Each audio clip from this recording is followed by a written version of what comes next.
certain molars or wisdom teeth can become impacted, but your canine teeth may also become impacted, requiring surgical treatment.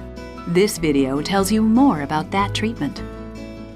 Canine teeth, sometimes referred to as eye teeth, are located between the incisors and the premolars.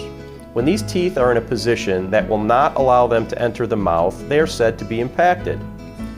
Patients who have impacted canines are generally treated by an orthodontist and an oral and maxillofacial surgeon. As a team, our goal is to bring the impacted tooth down into its proper position so that it is aligned with the rest of the teeth. The American Association of Orthodontists recommends a first patient examination no later than the age of 7, in part so that the orthodontist can monitor teeth coming in, including the canines.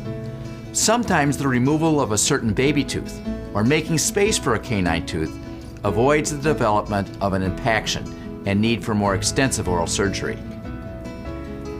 At times, a canine tooth may actually be uncovered by the oral surgeon prior to the placement of braces.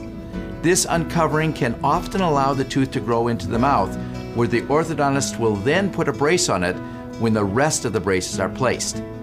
Finally, there are times where braces are first placed, making space for an impacted canine prior to referral for uncovering by the oral surgeon.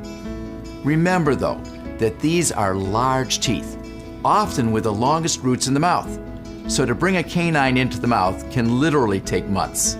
Treatment of impacted canines is usually a team effort involving both your orthodontist and an oral and maxillofacial surgeon.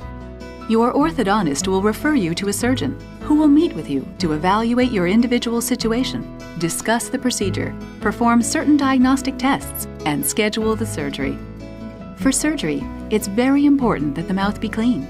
We ask patients to brush and floss their teeth as usual. Ask your surgeon about restrictions on eating and drinking before surgery.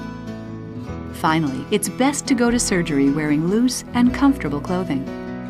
Surgery to expose an impacted canine is performed in the oral and maxillofacial surgery office using a local anesthetic or an IV sedation.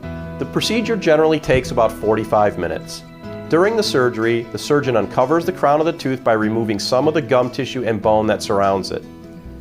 Depending on the individual case, the oral surgeon may place a dressing over the tooth that will be removed after 10 to 14 days. In other instances, the oral surgeon will bond an orthodontic bracket and gold chain onto the exposed tooth. In both of these situations, the patient will return to the orthodontist to have the tooth repositioned into its proper place in the dental arch. Recovery was very fast. It was probably over the weekend. And I know the swelling, of course, was there for a couple days, but overall I felt great. It wasn't as bad as I thought, so that was exciting. We ask patients to return to the oral and maxillofacial surgery office within 7 to 10 days after surgery to evaluate the healing process and make sure they are maintaining good oral hygiene. The cosmetic benefit of having a canine in the mouth is that it truly is the cornerstone of the smile. We've all seen people who've lost their upper eye teeth, and as a result, the lips appear sunken in and thinned. This prematurely ages the smile in the face.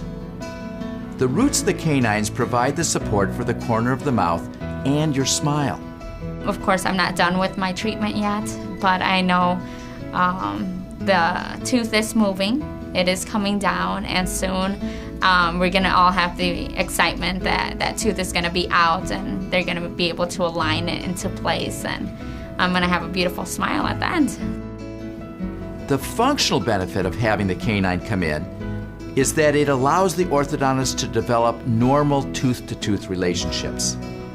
These long-rooted canine teeth take a lot of the chewing pressure, and without them, other teeth in the mouth can become overloaded and damaged. To find out more about the surgical treatment for impacted canine teeth, consult your orthodontist or your oral and maxillofacial surgeon.